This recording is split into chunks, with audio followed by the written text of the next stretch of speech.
বন্ধুরা, নুপুরের সাথে রান্নাঘর আপনাদের সবাইকে স্বাগত। আজকে আমি একটা নতুন ধরনের চিংড়ি দেখাবো, ককটেল চিংড়ি। তো এই ককটেল চিংড়ি করতে আমি এখানে উপকরণ সাজিয়ে নিয়েছি, দেখে নিন কী কী সাজিয়ে নিয়েছি। একদম এই যে এখানে চিংড়ি কেটে নিয়েছি, চিংড়িটা মুড়োটা আমি বাদ দিয়ে দিয়েছি, একদম পুরোপুরি বাদ দিয়ে পরিষ্কার করে ধুয়ে বেঁচে রেখে দিয়েছি।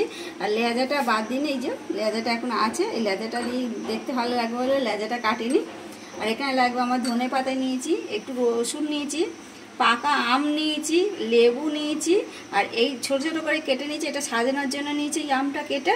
আর এখানে নিয়েছি সস, নিয়েছি টমেটো সস, গোলমরিচ গুঁড়ো, আর অরিগানো নিয়েছি, এই মিওনিজ নিয়েছি। আর লাগবে আমার চিলি সস নিয়েছি, যেটা সবুজটা সেটা নিয়ে নিয়েছি চিলি সসটা, আর নুন লাগবে। আর লাগবে আমার এখানে সাদা তেল। তা আমি আগে চিংড়িটাকে ম্যারিনেট করে নেবো, একটুখানি মাখিয়ে নেবো। মাখানোর জন্য আমি এই বাটির মধ্যে সব চিংড়ি কটা নিয়ে নিচ্ছি, একেবারে চিংড়ি কটা নিয়ে নিচ্ছি। এবার স্বাদ মতন সব দিয়ে দেবো অল্প অল্প করে। একটু গোলমরিচের গুঁড়ো দিয়ে দিচ্ছি অল্প করে, গোলমরিচের গুঁড়ো দিয়ে দিয়েছি। একটু সামান্য নুন দিয়ে দিচ্ছি অল্প করে, দিয়ে এই যে লেবু রস নিয়েছি সেই লেবু রসটা দিয়ে দিচ্ছি।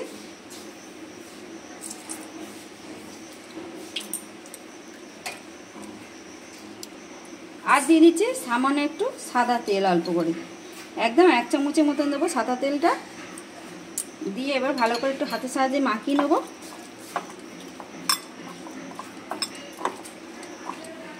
যে আমি মাখিয়ে নিয়েছি, নিয়ে এবার চাপা দিয়ে একটু রেখে দেবো। রেখে আমি একটা মশলা তৈরি করে নেবো ততক্ষণ। মশলার জন্য এই একটা মিক্সচারের বাটি নিয়ে নিয়েছি, মিক্সচারের বাটির মধ্যে সব দিয়ে দেবো। যে একটু ধনে পাতা নিয়েছি, বেশি ধনে পাতা নিয়ে নিয়ে একদম অল্প করেই ধনে পাতাটা নিয়েছি, এই ধনে পাতাটা দিয়ে দিচ্ছি। এখানে রসুন নিয়েছি আমি 4 কোয়া রসুন দিয়ে দিচ্ছি, ছোট ছোট মতন 4 কোয়া রসুন নিয়েছি, বেশি দিচ্ছি না রসুনটা, 4 কোয়া রসুন দিচ্ছি। আর এখানে যে পাকা আম নিয়েছি সেই পাকা আমটা দিয়ে দিচ্ছি।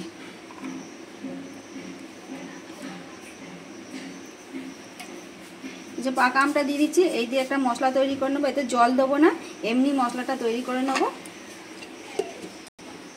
মশলাটা আমি করে নিয়েছি, মিক্সচার বাটি থেকে ঢেলে নিয়েছি এই বাটির মধ্যে, কাঁচের বাটির মধ্যে। আর এই যে দেখুন সসটা এই কেমন করে হয়েছে, এই এরম যেন থাকে সসটা। আমি একদমই জল দিইনি, জল ছাড়াই করেছি এটা।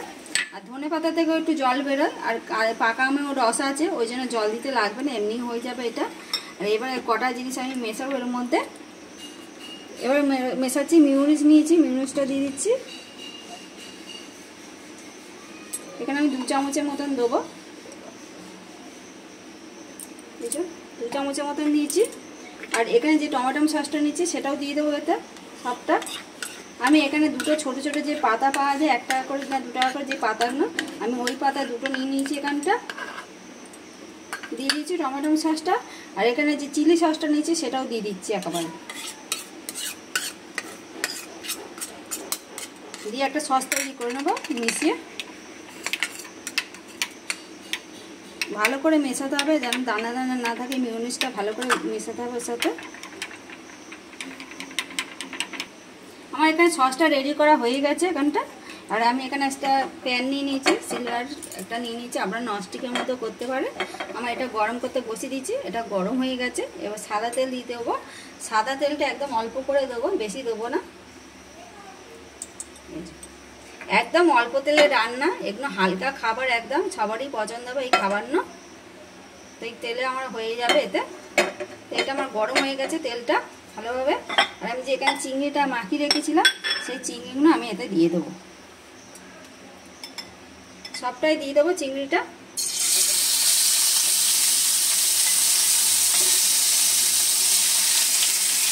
যে রসটা আছে সেটাও দিয়ে দিচ্ছি, যে লেবু রসটা আছে সেটাও দিয়ে দিচ্ছি। দিয়ে একদম হালকা আগুনে এটা করতে হবে, খুব জোরে আগুন দিলে হবে না।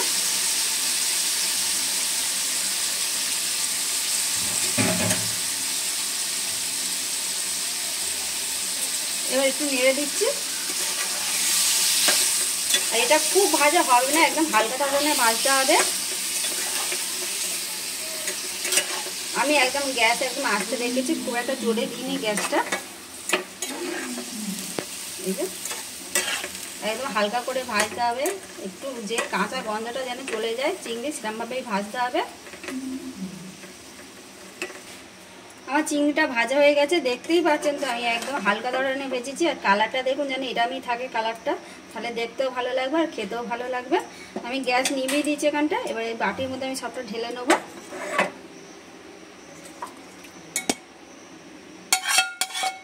যে কাইটা লেগে আছে সেটাও ঢেলে দিচ্ছি। এটা আমি ঢেলে নিয়েছি বাটির মধ্যে। আর এখানে যে সসটা আমি তৈরি করে নিয়েছি সেই সসটা এর সাথে মিশিয়ে নেবো একেবারে।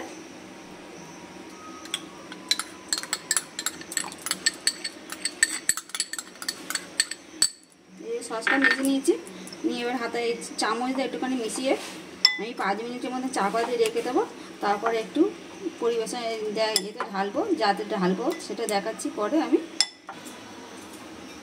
এখানে কাপের মধ্যে সাজিয়ে নিয়েছি মকটেল যে কাপনো পাওয়া যায়, যে শরবত করা যে কাপনো আইসক্রিম ফাইসক্রিম দেয়, সেই কাপে আমি নিয়ে নিয়েছি। কাপটা আমি দেখিয়ে দিচ্ছি একটু।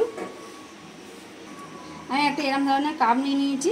আপনারা চাইলে চায়ের কাপও, কাচের যদি চায়ের কাপ থাকে তাতেও করা যাবে, দেখতে ভালো লাগবে। আমি এরকম ধরনের কাপ আমার আছে বলে আমি নিয়ে নিয়েছি এরকমভাবে সাজিয়ে। এখানে সাজিয়ে নিয়েছি চিংড়িগুলো, আর যে সসটা তৈরি করে যাবে সেটা মাঝখানে দিয়ে দিয়েছি। আর এখানে ধনেপাতা একটু সাজিয়ে দিয়েছি, আর এই পাশে দিয়ে দিয়েছি একটু শসা টমেটো দিয়ে দিয়েছি। আর এবার সাজিয়ে দেবো যে পাকা আমটা আমি রেখে দিচ্ছি ছোটো ছোটো করে, সেই পাকা আমটা এই ওপর থেকে দিয়ে দিচ্ছি।